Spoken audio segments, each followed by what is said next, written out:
चारों तरफ जहाँ भी देखोगे किसान सबसे ज़्यादा अगर कहीं भी परेशान है फसल के अंदर तो वो वायरस से होता है दोस्तों। वायरस विशेषकर उन फसलों में जो फसल बहुत अच्छे से रुपए बनाती है किसान की। तो मैं विशेषकर बात कर रहा हूँ मिर्च, शिमला मिर्च, करेला या कोई भी कोकोरबीट फसल, साथ ही साथ जो किसान पपीता की बागवानी करते हैं उन सभी फसलों में, कुछ लोग टमाटर लगाते हैं। तो विशेषकर अभी जो समय चल रहा है जून महीना और इससे आगे जो भी बारिश का समय आएगा जुलाई और अगस्त, तो सबसे ज़्यादा अगर कोई प्रॉब्लम फेस करनी पड़ेगी किसानों को इन फसलों में तो वो वायरस होगा।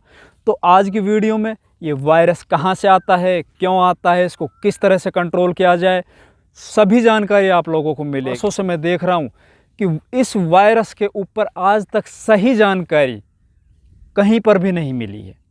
तो अभी मेरा मन किया है कि इसके ऊपर एक बहुत अच्छे से वीडियो बनाया जाए, क्योंकि दोस्तों मैं आप लोगों को बताता हूँ जब मेरी खेती के अंदर जर्नी स्टार्ट हुई वो मिर्च फसल से हुई थी। उस टाइम पे बहुत अच्छे से हम पैसे कमाते थे, लेकिन इस वायरस ने हमारे पूरे इलाके को तबाह कर दिया।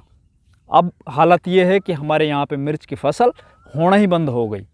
तो हमने जो उस वक्त देखा है या फिर जो भी मैंने इस चीज़ में सीखा है वो आज इस वीडियो के माध्यम से मैं आज आप लोगों से अपनी जो भी जानकारियाँ वो शेयर करूँगा, और वो 100% ऑथेंटिक और सटीक जानकारी। दोस्तों मैं इंद्रपाल यादव स्वागत करता हूँ आपका अपने यूट्यूब चैनल देश की जान हमारे किसान चैनल पर। किसान भाइयों, आज हम बात करेंगे विशेषकर वायरस और वो किन किन फसलों में आता है, क्यों आता है, किस तरह से उसको कंट्रोल किया जाए। तो अभी मैं जो बैठा हूँ मैं मिर्ची के प्लॉट में बैठा हूँ। इस प्लॉट में हरी मिर्ची है और साथ ही साथ शिमला मिर्च है। तो इन दोनों फसलों में मैं देख रहा हूँ कि कुछ पौधों में वायरस आ चुका है। और सबसे ज़्यादा जो इस फसल में मिर्ची फसल से संबंधित जितने भी किसान हैं, सबसे ज़्यादा अगर कोई प्रॉब्लम फेस की जाती है तो वायरस की प्रॉब्लम आती है दोस्तों। इसको किस तरह कंट्रोल किया जाए, तो सबसे पहले मैं आप लोगों को बताता हूँ कि जो किसान शुरुआती स्तर से जैसे अपनी फसल को खेतों में प्लांटेशन करते हो उस वक्त से जो किसान उस पर लगातार निगरानी रखता है वो किसान अपनी फसल को लास्ट तक पूरा लेके जाता है। अगर आप लोगों ने सुना भी होगा, देखा होगा कि जहाँ भी सावधानी हटी वहीं पर दुर्घटना घटी। तो इस फसल में भी विशेषकर वही होता है। तो मैं सबसे पहले आप लोगों को बताता हूँ, कोई भी फसल हो आप लोग उनमें सुबह जाइए, एक बार उसका चक्कर ज़रूर लगाइए। अगर आपके फसल में शुरुआती स्टेज पर आप किसी बीमारी को कंट्रोल कर लेते हो तो बहुत बढ़िया होता है। अगर आप लोग उसमें किसी भी तरह की लापरवाही बरतते हो तो आप समझ लीजिए अपने प्रॉफिट को घटा रहे हो, और आगे जो आएगी समस्या वो बहुत विकराल रूप धारण करती चली जाएगी। तो सबसे पहले आप सुबह अपने खेतों में जाइए, अपने खेतों में जाके अपनी फसलों को देखिए कि आपकी फसल में आपके जो पौधे हैं वो स्वस्थ हैं या कोई प्रॉब्लम आ रही है। और कोई भी प्रॉब्लम हो तो दोस्तों बिल्कुल भी लापरवाही मत कीजिए। तो अब हम बात करते हैं शिमला मिर्च और हरी मिर्च पर। तो हरी मिर्च और शिमला मिर्च इसमें वायरस का सबसे ज़्यादा प्रकोप होता है। सबसे पहले बताते हैं वायरस आता कहाँ से और क्यों आता है। तो वायरस की पहचान आप कैसे करोगे, इसमें दो तरह से प्रॉब्लम आती है दोस्तों। एक तो ये ऊपर की तरफ ये पत्तियाँ मुड़ रही है, और एक इसमें होता है दूसरी नीचे की तरफ पत्तियाँ मुड़ना। तो अपन पहचाने कैसे इसको, तो सबसे मोटी पहचानने की यही तरीका है कि जो नीचे की तरफ अगर आपकी पत्तियां मुड़ रही हैं तो आप समझो उसमें मकड़ी का प्रकोप है, उसमें माइट रस चूस रही है, उसकी वजह से तो उसको अपन कंट्रोल कर सकते हैं। और अगर आपकी पत्तियां ऊपर की तरफ मुड़ रही है तो समझ लीजिए आपकी फसल में वायरस का अटैक हो चुका है। दोस्तों इसमें जो वायरस आता है वो वायरस आता क्यों है, कहाँ से आता है, तो मैं बता देता हूँ। जहाँ तक भी हमारी रिसर्च है या जितने भी कृषि वैज्ञानिक उनकी रिसर्च है या जो किसान लगातार इस खेती को करते आ रहे हैं, तो जहाँ तक भी पूरी दुनिया में जो भी रिसर्च निकल के आई है वो यही निकल के आई है कि इन फसलों में जो वायरस बनता है वो जितने भी सकिंग पेस्ट होते हैं, एफिड है, जैसिड है, वाइट फ्लाई है, उनकी वजह से बनता है। और विशेषकर वाइट फ्लाई, सफ़ेद मक्खी को इसका दोषी माना गया है। और जो ट्रांसमिशन होता है एक पौधे से दूसरे पौधे में वो सफ़ेद मक्खी को ही माना गया है दोस्तों। तो सफ़ेद मक्खी को किस तरह से रोका जाए, तो मैं सही आप लोगों की ईमानदारी से अगर आप लोगों से बताऊं तो इसकी कोई ऐसी दवा बाज़ारों में नहीं है, आज तक कोई कंपनियां बना नहीं पाई कि आप 100% उसका रिजल्ट ले सको फसल में। खाली बस आप लोगों को बहुत बारीकी से ध्यान रखना पड़ेगा, इसका प्रिवेंशन करके चलना पड़ेगा। जब भी आप नर्सरी लगाते हो, अपने खेत की नर्सरी अपने दूसरे खेत में ट्रांसप्लांट करो या दूसरे खेतों से कहीं से लेके आओ, दूसरे किसानों से खरीद के नर्सरी लेके आओ, तो आप सबसे पहले देखिए पौधा एकदम स्वस्थ होना चाहिए, पौधे में किसी तरह की कोई परेशानी नहीं होनी चाहिए। शुरुआत जब करोगे आप इनके प्रिवेंशन में, तो आपको जड़ से ही स्टार्ट करनी पड़ेगी। पौधे जैसे नर्सरी में से आप लेकर आए या उखाड़ के लेकर आए, तो आप उसको इंसेक्टिसाइड और फंजीसाइड दोनों से उनकी जड़ों को उपचारित कीजिए। जैसे दूसरी बात दोस्तों, अब इसको कंट्रोल करने का मैं आप लोगों को कुछ ऐसे टेक्निक बताऊंगा जो मैंने यूज़ की थी और बहुत ही कामयाब हुई। मैं सही बताऊं आप लोगों से ईमानदारी से, तो केमिकल में कोई ऐसी कंपनी आज तक मेरे को दिखाई नहीं दी जिसने छाती ठोक के बोला हो कि हम इसके वायरस को रोक देंगे, इसके जो कर्ल वायरस आती है, पत्तियाँ ऊपर से सिकुड़ने वाला वायरस होता है, उसको अपन कंट्रोल कर सकते हैं।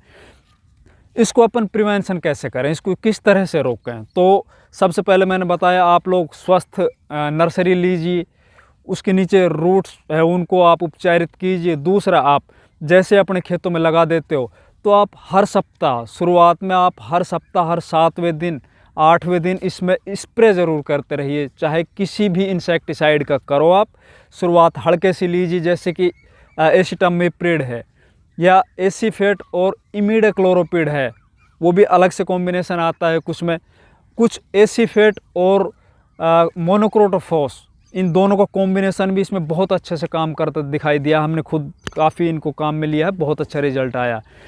इनके साथ जैसे जैसे फसल बढ़ती चली जाती है, आप लोगों को समस्या कहीं पे दिखाई देने लग जाए, जैसे ही आप लोगों को कोई भी फसल पूरे प्लॉट में एक भी पौधा दिखाई देता है, तो उस पौधे को आप उसी वक्त उखाड़ दीजिए, बिल्कुल आप बगैर समय गंवाए उस पौधे को उखाड़ के अच्छे से या तो कोई पॉलीथीन में बांधिए या कैसे भी कीजिए, उसको ले जाकर दूर अपने खेत से, अपने प्लॉट से और नीचे ज़मीन में गाड़ दीजिए। आप लोगों को बताता हूँ, ये आज तक किसी भी किसान ने या कृषि वैज्ञानिक ने नहीं बताया होगा। आप ये ध्यान दीजिए, जो पौधा शुरू से स्वस्थ होगा और जहाँ पे पानी ज़्यादा लगा हुआ होगा, सिंचाई ज़्यादा की हुई होगी, जितना ज़्यादा हरा पौधा होगा, जितनी उनकी चौड़ी पत्तियाँ होंगी, वो पौधा सबसे पहले वायरस की जकड़ में आता है। तो आप कोशिश कीजिए उसका बैलेंस बना के उसमें न्यूट्रिशन दीजिए, आप उसमें सिंचाई बैलेंस से कीजिए, कोशिश कीजिए शुरुआत से ही पौधे की जो पत्तियां हैं वो छोटी चले।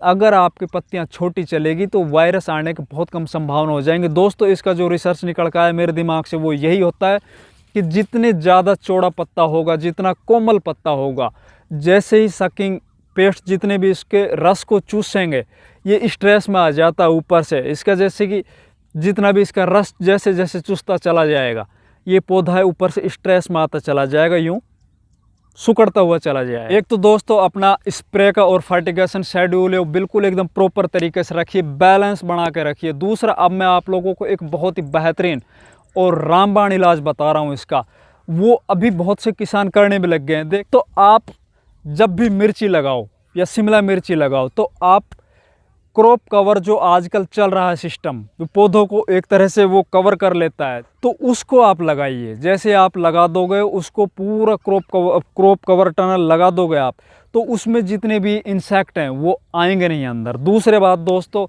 आप अपने प्लॉट, चाहे वो प्लॉट छोटा हो चाहे बड़ा हो, आप कोशिश कीजिए पूरे जो भी उसकी चारों तरफ मेड़ होती है, वो चारों तरफ उस पर आप 10-10 फीट की नेट लगा दीजिए। उससे होगा क्या, जितने भी दूसरे खेतों से जितने भी इंसेक्ट आएंगे, एफिड जैसिड या वाइट फ्लाई, तो वो वहीं पर अटक कर रह जाएंगे। अब वो लगा दिया आपने, उनको अटका दिया। अब आप क्या करोगे, अब जैसे ही आप अपनी फसलों में स्प्रे करते हो, आप उसी टाइम एक स्प्रे आप कंटिन्यू अपने जो भी चारों तरफ जो आपने लगा रखा, जो कवर कर रखा है अपने चारों तरफ की बाउंड्रियों को, उन पर भी आप बाहर से और भीतर से स्प्रे कर दीजिए। जितने भी उन पे इंसेक्ट चिपके हुए होंगे वो सब मर जाएंगे दोस्त। बाकी केमिकल में आप और बड़े टेक्निकल भी ले सकते हो, जैसे स्पाइनोसाइड बायोलॉजिकल आता है, या फिर ट्रेसर में स्पाइनोसाइड आता है, डेलीगेट आता है, सोलोमन, बहुत सी कंपनियां बड़ी बड़े नए नए टेक्निकल हर साल निकाल रही हैं कंपनियां, उनको भी आप यूज़ करते रहो। आप दोनों तरीके का मेथड अपनाते रहो, आप अपना देसी मेथड भी अपनाओ, आप ऑर्गेनिक मेथड भी अपनाओ, आप केमिकल मेथड भी अपनाओ। बाकी मैंने आप लोगों को इन सभी बातों का एक तोड़ दे दिया है। आप अगर अपनी फसल में बैलेंस न्यूट्रिशन, बैलेंस सिंचाई और बैलेंस स्प्रे शेड्यूल बना के रखोगे, तो आपकी फसल इनसे बच सकती है।